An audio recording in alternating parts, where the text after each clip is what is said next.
ซอยเข้ามาทางเบาลี่เนาะพี่น้องเนาะกะโชคใหญ่ของน้องน้อยเด้อพี่น้องเด้อมื้อนี้เอาพี่น้องตบมือนะจักแหละเอาพี่น้องเอ้ยมื้อนี้เบาลี่พาโชคใหญ่มาหาน้องน้อยเด้อพี่น้องเด้อเนาะกะพ่อยอมเลี้ยนี่จะน้อยสาขา2เลยนี่สาขา1โธ่จังหวัดหลักรถเท่าไหร่น่ะน้อยบ่นับเบิ่งดูบอกว่าเป็นตามจุดนี้ เน็บเท่าไหร่น่ะเน็บเท่าไหร่บ่เบิ่งดูเน็ตละ10 ล้านลืมบ่ได้แล้ว40 ล้านแต่เงินรวมทั้งหมดน่ะ65 ล้านบ่ยังไม่25 ล้านบ่นิ้วซ่อนแล้ววะซ่อนแล้ววะ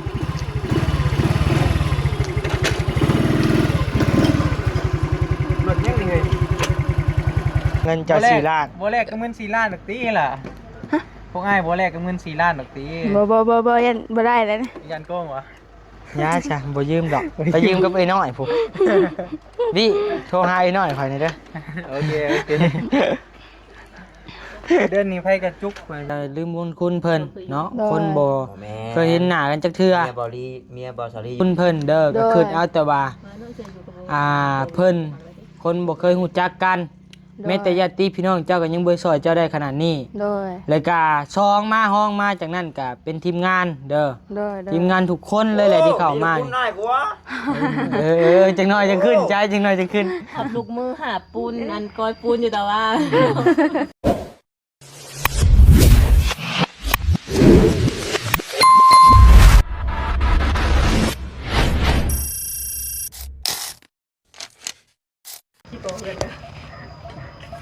กับทักทายสบายดีพ่อแม่พี่น้องเด้อเนาะหมดทุกผู้ทุกคน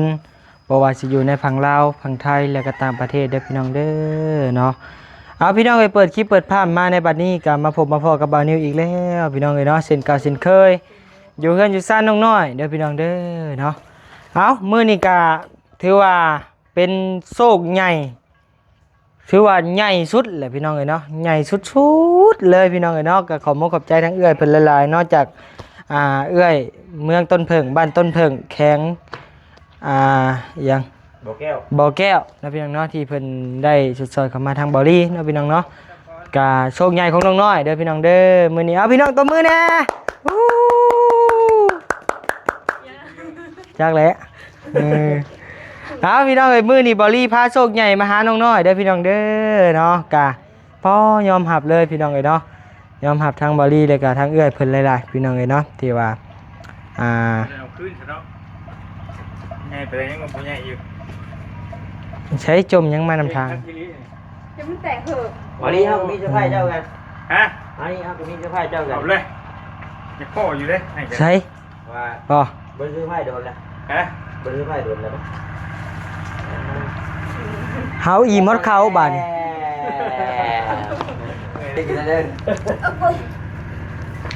ใช้อีหยังบอกคือว่าคักแท้บอกได้ยังกี่นี่ฮะบอต้าเซอร์ไพรส์เสื้อผ้าบอลี่บ่ได้ยังกี่นี่ฮะแกก็ได้ว่ะได้เงินยังใส่จกมาเบิ่งมึงดูเล่นไหมใส่จกมาเบิ่งมึงดูหลายหรือน้อยสวัสดีเด้อสวัสดีว้าวป๋อโธ่พี่น้องเอ้ยโอเคน้อยพี่ลึกเลี้ยนี่จะน้อยสาขา2เลยนี่สาขา1โธ่ใช้ถ่ายรูปเนี่ยมาถ่ายรูปเนี่ยแม่ออกถ่ายรูปเนี่ยให้บายพวกเอิญขวัญหน่อยกว่าเจ้เอ้ยเจ้น้อยเอ้ยเอิญหันงอนแล้ววันนี้หันงอนใส่แล้วโดยอย่าไปเบะใส่บอลลี่เด้อเงินอยู่น้ำบอลลี่เด้อเบิกกล้องแล้วแน่พี่เบิ่งจับงามอย่าให้บังหน้าเลยโอ้ซึกไผก็อยากถ่ายเว้ยโอ้โหน้ำก็อยากว่าเขาอยู่น้อยเจ๊อย่าลืมน้อยปลูกได้บางนัดนะ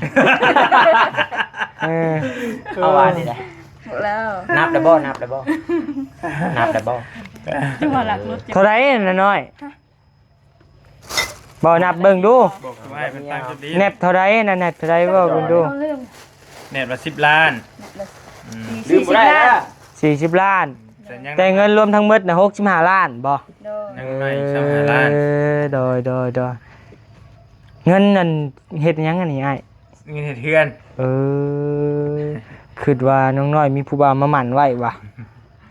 เสียใจเป็นแห้งแมันบ่ บ่ได้เสียใจดีใจนำ เบิ้งไอ้ปืนมิจะว่ามีใบขาดไปจ้ะ บางทีมีปวกแพะเด้ ได้เห็นใบหนึงว่องๆได้บ่ เดียว มีแต่คนอยากเข้าหามีแต่คนอยากใกล้เว้ย เด้อเสนอเด้อเสนอ โดย ลองบ่ ลอง วันนี้มายินดีน้ำน้อง สิได้บ่มีน้ำก้อนหน่อยเอ้ย เบิดแล้ว ซื้อไปซื้อน้ำก้อนหน่อยดีกว่า ใช้ชาถ่ายน่ะ กินตะวัน อ่า เด็กกับชื่อนี่มา ไผชื่อนี่ เบาตาบ่แม่นโตชื่อไว้บ่นี่ อ๋อเฮาบัดบ่มีอยู่บ้านบัดบ่มีอาหาร บ กั อก น ได้ใดก็ได้นะตัวเราได้เว้าชัญญาแล้วแม่ก็ชัญญาตัวก็ชัญญาเกี่ยวก้อยในคลิปนี่ คลิปบ่ริวนี่เนาะว่า ไอ้ได้บ่มีมา เอาหมูก็บ่เอางัว เพื่อนแล้วบ่ไปชื่อ นั่น ไป เองว่ะ ตลาดค่ะ บ่ งัวน้อย ไม่ได้เป็นผู้เสนอ งัวน้อยมันบ่แซ่บ แม่เจ้าว่าสิคั่วงัวตัวหนึ่งอ้ายบ่ได้ขออ้ายสิอ้ายกินหมู ลองมา มาพี่มาย อมแล้ว น้องนังได้บอกว่าเลยบ่ใจ นี่ ว่างัวอยู่ตลาดแล้ว บ่นะเท่า นี่แหละสัจจะเพิ่นว่าสัจจะคือสัจจะได้หลายเป็นว่าจาวแล้วต้องเฮ็ดให้ได้ นั่นได้ หมู่หลายคนหมู่กันน้องชาเมเฮาเป็นผู้หญิงเฮาต้องช่วยกันนะ บ่เล่นเอาเอเมอ้าวเจ้าสิอยู่ในข้างคนบาปบ่อ้าว สมมุติไอ้นั่งอยู่ดีๆเนี่ย แรง สมมุติว่าชุบไอ้นั่งอยู่ดีๆนี่โอเค บ่ไอ้ตาเฮาน่ะเว้าอยู่ว่าล้มหมู แต่ว่าแม่เพิ่นน่ะว่าล้มงัวเออ โอ้กระเป๋าเงินกระเป๋าเงินไอ้ ต้ ได้ องหลาเพิ่นนี่แหละ ไปเจ้าเจ๊ จะโชคยังวะ ว่าเอาลีบ่ แพ้ แม่นแล้ว ได้ กูจับโรยเลยหลัก ก่อนก็ได้รถมันนี่ก็ได้เงินมันนี่ฮะโคตรโพยังวะ ที่ลึกเนาะ นั่นแหละข่อยยังว่าอยู่ ไม่ไปให้กับเจ้าคัดนั่นนึงต้องบี้เพิ่นมั้ยกำลังว่าสิขึ้นเนื้ออ้ายน่ะ โอ้สิขึ้นแนวอ่ะ ใครอยากได้ก็ช่างเด้อ 5,000 จะมาให้ ใครหิววะมีใครหิว ค่าปั๊มบัตรปั๊ม ว่า เบอ จะ ร์ ได้ ดอก อยู่อ่ะ ว่า5,000แล้วอยู่โลด คิดว่าไผ ค่าน้ำมันในบ่ปั๊มบัตร คิดว่าไผอันนั่นก็ไผอยากได้ก็บอกเด้อสิซื้อมาฝากคืออยู่ ถึงบ่ได้ถึงเลขอ่ะบ่ได้อันว่าทางกันอันนี้กัน ได้คือกันบ่ โอ้ ไม่นี่ได้ อยากได้แล้วนะน้องนิ้วให้ยืมอยู่ ขัดได้รุ่นใหม่เนาะ แม่น เขา เจ้า เบิ่งได้ เจ้าฝากซื้อโอ้ยอันนี้ก็ได้เอาให้มันบ่ได้พอฉันดอกบ่พอสิตื้อไปดอกว่า ที่ได้ค่าหิวข้าวไปแทงดอก แง่เจ๊หน่อยแล้ว ได้เขาก็ฝากชื่อหน่อยกว่าเงิน2,000หนึ่งได้ ภาค2,000 เอ เนาะ ฝาก 2,000 2 ล้านนี่ก็ยังใครได้เลย เอาไป ว่า ได้ ก็ นี่ ได้ แต่ให้จกนี่ พี่จะให้กันจกไปเลย จกทิพย์เชื่อนี่ก็เบิดได้เด้อเฮ้ย เอาจอกมาหน่อย สิเดินทางผู้เดียวบ่มื้อนี้ แน่ๆนะอย่ามาชั้นบ่ชี้แล้วไป ไปเลยบ่เอาเดินทางปลอดภัย ไป ไอ้ บ่ได้โดนล็อกคืน2คืนนี่ก็มาแล้ว โดย ยังอีกทางยาวไกลเลยพี่น้องเทพ มีแต่เรื่องสร้างเนาะมีแต่จัดการให้เนาะ เดี๋ยวอ้ายมาสิ โอเค แต้มปัวเขีย จังหวะกัด โดย มาก่อนตกไปบ่เฮิงเนาะเพราะว่าไอ้เตียงยังบ่ทันมาเด้ โดย คืนน้ำแดงนี่แหละก็มา กำไรหน่อยจอกอีกชาตินึงกะ เดี๋ยวมื้อ เรียกสิเบิดอันนี้ เดี๋ยวมื้อจะถึงเลขบ่แลสิเลข ใช้ไผมีน้ำก้อนน่ะ บ่มี เด้นี่ อย่าแล้วซะ ไปแล้วจะคืน2คืน ไปบ่ ไปหาน่ะแม่นอุ้มลูกน้อย อยู่ใช่ บ่ได้ก็ตีรถไปนั่นอันนี้เลยอยู่น้องแก้มบ่ บ่ด่า แซ่ จะโปน ไปบ่เฮากับปะ บ่ไปยามเลย มืออื่นก่อนเอ้ยมือฮื้อ มื้อก็ มาให้ผู้ใหญ่อ้ายมา เอาไปเอาไปเด้อที่ชู เอาไปได้2 ไปรถไอรี่มื้อนี้ได้เป็นยังไง บ่มันบ่มีส่งเสีย ชื่อเอาหัน น่ะ เด้ เอาน้ำเจหน่อย น้ำเจเมื่อยรถ ให้ยืนอยู่บ่ ไปเที่ยวใช้ปูนไปป่ะ ไปเด้อ อยากไปอยู่ ขายได้รถนี่แบบยิ้มแย้มเนาะบ่บูด มีแต่โชคได้โชคมาเลยแม่ทุกมันยังไม่ มี ยาก แต่โชคบ่ มีแต่โช ช่อง ค น้องเพิ่นอาลีบ่ แม่ดี เอาตัวยังไงน่ะ โอ้เท่าไหร่ 65 ล้าน อ๋อ สั่งมาเฮ็ดเฮือนให้ซอยน้องพันนี่แหละ แสนบาท มาเสนไปเอาน้ำนองต้าหากินอีกก็ได้ พี่เล็กแท้ เฮ้ เฮ้ ย ย ผ่านเจ้ไปเลยแต่ก็มา เห็นบ่ เพิ่ม อ้ายบ่ อี อก ยาก ทะเล เว้า เขา ชื่ เอ อง กับไปบ่าวพาเลย อ้ายบ่อยากเปิดเผยชื่ออยู่ธุรกิจอ้ายโน้เพิ่นอยู่ไปเอาอยู่นั่นไอ้ตาเนาะ เอ้ยเออ น้องต้าเนาะ เฮ็ดละต้าแล้วว่า ต้าผู้หญิงได้ผู้หญิง โอ้ย สามพันบุทันเลยนึกบุทันกินอีก ลืมมาว่าอย่างไปต้าผู้หญิงโมเมนต้าผู้ชาย โอ้ยตัวว่าฉีดลับๆ กำลังว่าสิอ้างอยู่ติ แม่ว่ะ กำลังว่าสิอ้างเดี๋ยวเอาเครดิตมายืมเงินหมู่อะนะม ดีใจน้ำได้ล่ะเด้อจังหน่อยกันแล้วอยู่รอบเพื่อนนะพอได้แต่พอกอแต่ว่าเรื่อง ตกแต่ก็ กระลูท่าศกท่าสียังบ่หับประกันตัวน่ะ โดย ยันบ่ฮอดพุ่นนะ เพิ่มของมาจากเพลงได้เดี๋ยวนี้เนาะ เงินเดือนเท่าไรก็จังว่ากัน อ๋อเฮละ2 ล้านบ่เท่าไรเดี๋ยวนี้ฮะรถ1ฮะ มีแต่แห่กับหินนี่ก็เอามาแนวละหลดแล้วเนาะ พุ่นแล้ว จะว่าเขตใกล้จำเฮานั่นแห่รถน้อยครับย่างละครึ่งน่ะรถน้อยน่ะแห่กับชายย่างละครึ่งล้านแปะ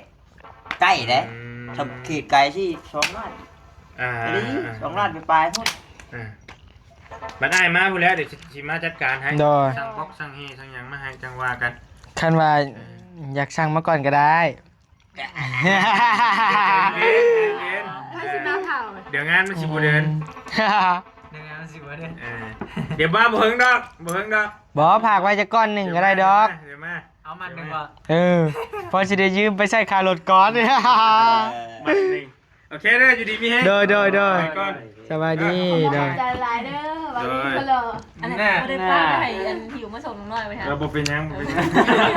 ไม่อาจเกรงใจ เอาเดินทางปลอดภัยไอ้ เดี๋ยว โดยผู้เดียวติ ฮะ ผู้เดียวเลย ไปเป็นบริการได้ ไอ้วะ ใครก็อยากเป็นเว้ย ว่าเป็นกับบริการ เดือนละหมื่นละได้เพราะได้ขายรถกับใครดอกเนาะ บริการด้วย ได้เงินเดือน YouTube ก็เดือน 8,000 บาท ก็ได้4 เดือนเลยไปจบ มันเป็นเดียวอยู่ มวนมันเนี่ยเออ ไปน้อยเห็นไหมได้กูแปดตัวเห็นไหมน้อย เออ โอ้ย รถสาขาหุงอรุณปวนบ้านปวนเมืองอะไรอันนี้ว้ายเจ้านี่ มาไปทางเลยไป เลยอีกนอนเลยนอน ฮะมันบ่ได้มีอย่างใด มวนแล้ว เราเลย ฮะ ลองแก้ใหม่ว่าจะ ว่าลืม สาขาหุงอรุณพี่น้องเอ้ยเนาะ มีด ไปป้าไหนให้ไปไหนไปอันนี้อ่ะไม้นี่ โอ้กินเลยของเฮาแล้วเหรอโดนกินเขา ฮะคอยกับว่าใครแกรถกะ น้อยกันได้กินข้าวแล้วอยู่หัว ตกครัวบ่ ไปเลยมากเลยอื่นที่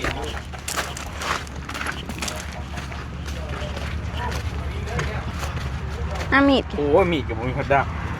แต่ว่าก็คมกันบ่ เถื่อคนนะคนก็บ่มีผัว ฮะมีดบ่มีด้าม นี่นะ คือกันกับคนเป็นหยังก็ คนก็บ่มีผัว โอ้โห จะได้ผัวเลยใช่แท้จะได้ไว้ ไป เนี่ย ปาดฟังหน่อยผมพาเอากระยาหลายจะเอาจะสิหูความทุกข์มันเป็นแบบใด เอาง่ายดอกใช่นี่ ปาดเอารถถึงอยู่บ่ ปาดกันให้มันกุดๆนี่กลัว ไว้ให้นิ้วแยงเนี่ยจะพาเอาบ่วน บ่ได้บ่แย่งไง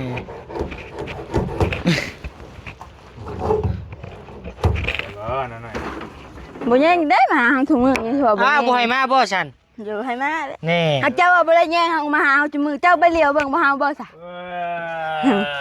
ว่าบ่ได้ตัวนี้ เนาะ ยอมตัว พร้อมท่าเราอะไรเนาะ ปาวิกคุณไปเสือกแต่ผูกรถแต่มื้อนั่นแหละเก็บไปไว้แล้วแหละ เชือกนี่บ่ก็ขอบใจ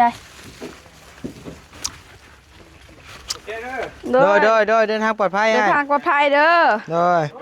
โดย ได้แบบเพื่อนจะคิดทันไม่นั่ง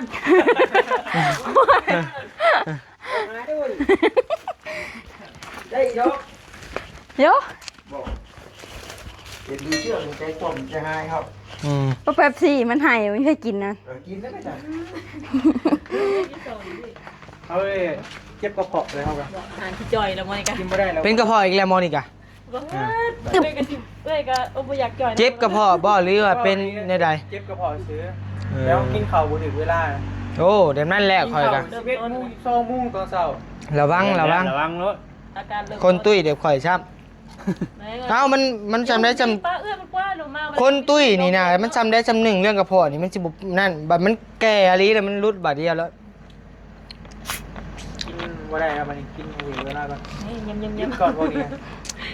ยำ โอ้มักเลยเนี่ย แต่ อยู่ ไอ้ เอา เบิดนะมะม่วงก็ใส่แล้วมะต้องก็ใส่แล้ว กินมาเบิดละ ยูบลงดิ ลองขี่ได้บ่รถใหม่ ได้ ฮะ สี่รถ ขี่เป็นอยู่บ่ ได้น้ำมันกระแพงครับส่วง น้ำมันแพง น้อยเนี่ยเติม อย่าว่าในนั่นนะ แต่ว่าในรถสิได้กินที่เขาไปนอนนะว่าได้กินแล้วว่าต้มไก่นะ น้าอ้ายน่ะข่อยได้กินแล้ว ข้าว กินแล้ว ได้กินน้ำข้าวขวดนึง ไอ้เอ้ยังบ่ได้กินได้หน่อย เจ้าบ่มาเอามือนะ เอาหน่อยไปซื้อ อ้าวกับมือนี่บ่ได้บ่ มื้อนี้ก็ทัน มื่นไปได้บ่มื่น บ่มือนี่สิเอาไปซื้อน้ำก้อนอยู่จะซื้อมานมให้ไอ้บี้คอยเราดีใจ ซื้อน้ำก้อนอย่างเนาะ ซื้อ เว้าแท้นี่แล้วข่อย มาแท้ดู เมื่อกี้นี่ก็ไปเลย ใส่มาให้เบิ่งดูไปหิมา ไปเบิ่งไปบี้ไปเบิ่งเนี่ยเราบ่เคยเห็นน่ะ ก็กินก่อน กลับมาเมื่อวันกินมาเด้อวันมีเขียวที่กิน เจ๊น้อยซ้ำมันซ้ำพริกเล็กอันจักโตวะกลัว3 โตอีกเนาะ โอ้ พริกเล็กแท้เว้ยลองหยุกรอได้บ่ ได้ อ๋อลีไหนไอ้หยุกลีไหน เออนิ่มนะ ไอ้นิ้วซ่อนบ่ บ่ นิ้วซ่อนแล้วบ่ ซ่อนแล้ว ซ่อนแล้วบ่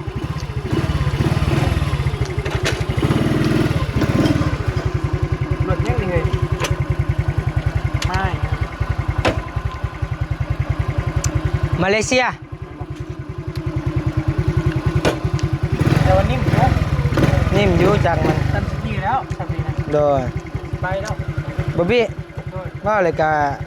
ได้เห็นหน้าอะไรกะมะ เดี๋ยวได้นะ มอดก็ลดนะยืมเงินผ่อนงวดรถนี่กว่าหมด ยืม เงิน พ เล อย ทอดรถอีก วันที่ห้านี่ใกล้เขาไม่เลยนี่ภูมิใจได้เงิน YouTube 8,000 บาท เจ้าได้ 8,000 บาทคอยสิได้เท่าไหร่ ไปทำไง เจ้ายังซ้ำนั่นคอยซ้ำได้เลยบ่ แล้เนาะเหมือนน้ำเด็ก ดีแล้วนี่ เจน้อย ไป แล้ว ให้ เนาะ ไอ้เพิ่นเนี่ยไปเหล่าไป หมดแล้วกะ เบิดยังคือว่าได้ ก็เรียมเจ้าอนุมัติไอเอากับไอรีรถ อืม เอาอนุมัติมา ได้บ่ไม่แล้วเราก็ใส่ นี่ อนุมัติมา เอาไปใช้เกินไปเอา บ่ โอ้ยมันสิไปพอเขาได้จักพันน่ะ เดี๋ยวมีกันหลายแสน ทา เติ ง บ มันหลุดเจ้า 5,000 5,000กับ4 ล้าน4 ล้านป้ายบ่ 3 ล้านปลาย หรือ3 ล้านป้ายบ่3 ล้านป้ายกับ4 ล้าน 5,000ปลายหมดแล้ว ไหลกลมๆ4 ล้านนะ แม่น ได้อยู่บ่ ได้อยู่ ได้อยู่บ่จะเนมกล้องเลยได้หรือบ่ได้ บ่ได้เลย อ้า อ้าว ว ไปเจ็บใจไปไป อกหักเลยเนี่ย อกหักเลย บ่ได้บ่ล่ะ โอ้เฮือนแล้วก็ เอาให้เพิ่นยืมก่อนเด้เงินเดือนออกแล้วก็ใช้เจ้า เพิ่น บ่แม่นถ้าจะยืมไป2 ปีเนาะ แม่นสิยืมไป จัก 2 แล้ ปี วจะบ้านเจ้าอยู่ภูเธอเจ้ายืมไปแล้วเฮือนเฮาก็บ่ได้ฮู้อีกเฮือนเจ้าบ้าน เงิน4 ล้านนี่ให้ยืมบ่ได้บ่แท้ เออ บ่ ยืม เฮ้ย ยืม เฮ้ย ฮะ กับเนาะย่านเฮาโกงไปนั่นไอ้ตา ย่านโกงกี่ ย่านเฮาโกงเงิน4 ล้าน เฮือนเฮาก็บ่ได้ฮู้เนาะวันนี้เฮาบ่ได้ฮู้เฮือนบ้านนี่จังเทื่อเจ้าบ่มาเด้ อ๋อหน่อย ม ย่านไอ้โกงเงินเจ้า4 ล้าน บ่แลกกับเงิน4 ล้านดอกตีล่ะพวกอ้ายบ่แลกกับเงิน4 ล้านดอกตี บ่ยันบ่ได้แล้วนะ ย่านโกงวะ ย่าจ้ะบ่ยืมดอกไปยืมกับไอ้น้อยพุพี่โทรหาไอ้น้อยข่อยหน่อยเด้อ โอเคเดือนนี้ไผกระจุกไปพี่น้อง อืม เจ้ายังได้ 8,000ข่อยไปบ่อยากมันระยะเลยบ่อยากว่า เราหยอกน้องเพิ่นชื่อพี่น้องเลยเนาะ เด้อ ก็จัง โอ้ ได๋ นักจังว่านี่ ย่าข้ามค้านั่นแหละ หรือกระบิว กับบิว บ่เปิดเดี๋ยวนี้ เฮ้ย เปิดรถมันมีหยังเปิดรถ เฮ้ยเขา มันมีหยังแหละ มันมีหยังแหละ เออ เฮ้ยปิดกล้ มั อง นมีหยังแหละ ปิดกล้องไม่ได้จริงเปิด เอ้าหมอนี่ วะ ปิดบัง FC แท้นี่ บ่เปิด เขาเบิ่งนี้แหละสิมีหยัง เอา เจ้าว่าเงินเต็มนี่เลยว่าใจนี่ บ่เปิด เอาหมอนี่เป็นไปโดยที่บาดนี้ มันมีหยังล่ะ เอาเฮ้ย ขี้มีหยังบ่ มีครีมมีแยว มีโซฟี่ว่ะไม่สิเป็นหยัง บ่จะมากี่ท่วงอ่ะ เนาะ เยี่ยมว่ะ เปลี่ยนแปลงไปแล้วหมอนี่เอ้ยเฮ้ยตา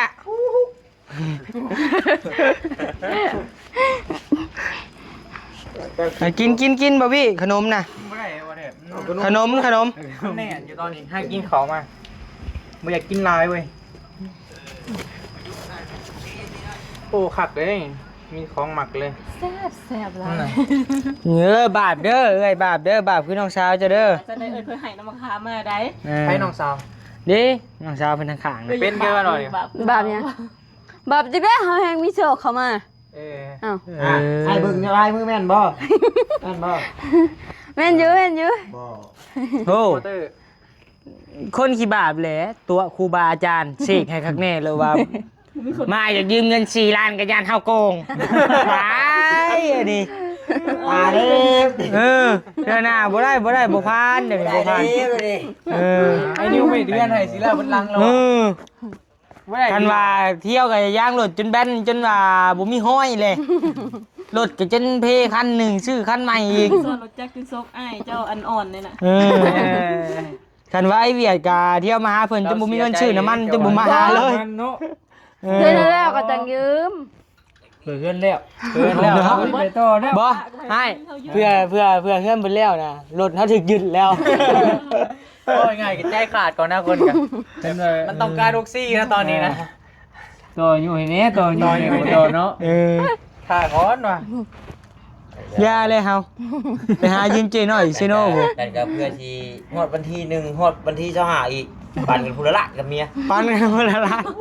แล้วดีตัวพ่อ ดีเลยในปันเนาะ เอ้าว่า บ่เรายังไงเราน้อยกว่าเฮาได้2 ล้านนี่เราได้เงินเท่าใดเดือนนี่ ได้3ร้อย 300 อ่า 300ก็6ล้าน6ล้าน 6 ล้านน้อย แบ่งไปใส่หนีเนี่ย ๆเฮาได้ 8,000 บาทวะ บ่เพราะว่ามันเดือนเมื่อกี้นี่มันก็จะได้นะ โดย มันบ่ได้หลี บัดมาเดือนนี้ก็มาจุบล็อกตอกแตกดับมือ2มือนี่แหละมันก็บ่ปานได้ดอกแต่ว่านี่แหละมันเฮาบ่ได้มีงานเนาะก็บ่มีงานไปนะเต็มที่ก็200 300 400พี่น้องเอ้ยบัดเพื่อเพิ่นฮักหลายก็ดอกฮู้นี่ แม่นเลย บางเซนที่ไปยังเซโก คือ นักงวง จากเปอร์เซ็นต์30บ่ ไปชมบอสลี่เด้ ฉุกลงสวนอัน ไปพี่น้องเอ้ยเนาะก็แสดงความยินดีนำน้องๆเนาะพี่น้องเนาะเพิ่นก็ได้ทั้งเอื้อยใหญ่ใจดีจากบ้านต้นเพิ่งเมืองต้นเพิ่งแข็งบ่อแก้วนะพี่น้องเนาะทั้งเอื้อยเพิ่นก็บ่ประสงค์ออกสื่อเสียงเรียงน้ำพี่น้องเอ้ยเนาะก็ขอบคุณขอบใจเพิ่นหลายๆก็มีแต่ให้น้องๆเด้ออย่าลืมบุญคุณเพิ่นเนาะคนบ่เคยเห็นหน้ากันจักเทื่อ เมียบอสลี่อยู่พุ่น ใช้อัน เมีย มาส่งเมีย คุณเมียว่าจะสิลงท้าย ผู้หนึ่งว่าเรื่องหนึงผู้หนึ่งว่าเรื่องหนึง ความในคนละฝั่งเนี่ย โอ้ยันเมียเข้าใจผิดนะ เอาใหม่ ไทยว่ะ ก็ เอาเฮาบ่จักเนาะ บ่ให้ลืมบุญคุณเพิ่นเด้อก็คือเอาแต่ว่าเพิ่นคนบ่เคยฮู้จักกันแม้แต่ญาติพี่น้องเจ้าก็ยังบ่ซอยเจ้าได้ขนาดนี้ โดย แล้วก็ซองมาห้องมาจากนั้นก็เป็นทีมงานเด้อ โดย ทีมงานทุกคนเลยแหละที่เข้ามา คุณน้อยกว่า จังน้อยจังขึ้นใจจังน้อยจังขึ้น ขับลูกมือหาปูนอันก้อยปูนอยู่แต่ว่า ได้ ก็ซองมากับทีมงานเฮาแหละเด้อ โดย ก็อ้ายก็บ่ได้ว่าอยากทวงบุญคุณหรือว่าหยังดอกมันอ้ายก็เฮ็ดโดยใจหมด เด้อ ทีมงานเฮานี่แหละ จงสั่งไว้เนาะบ่เนาะ ก็ควรที่ว่าไว้หน้ากัน แล้วก็ให้ควรที่ว่า ไอ้ แบบ เกือบซึ่งกันแล้วกัน มีน้ำใจหั้นนะว่าง่ายคือไอ้สอนตะกี้อ่ะแหละควรมีน้ำใจนำกันหมดทุกคนนั่นแหละบ่ว่าซ่องน้อยหรือซ่องใหญ่อ่ะแหละมันต้องคือแบบอ้ายนี่ซ่องน้อยนี่คือบอบบี้กับซ่องน้อยทีมงานนี่ซ่องน้อยให้เกียรติหมดทุกคนบ่ว่าน้อยหรือใหญ่ก็นี่แหละอ้ายอยากฝากไว้เด้อหักอ้ายพ่อมาหลายแล้วสอยไปเลยกันนี่ละคุณน่ะเอาจะได้กัน เมียป้าพ่อหลายแล้ว บูแม่ไหน บ่ บูแม่ ซอยไปกับพัวปะ บัวป้า จะได้ก็อยู่ดีมีแห้งเด้อพี่น้องเด้อเนาะความเจ็บบ่ได้ความไข่บ่มีปรารถนาสิ่งใดขอให้ได้สิ่งนั้นชมความมุ่งมั่นปรารถนาจะเจ็บได้จนลำรวยๆพี่น้องเอ้ยสบายดี ไปดี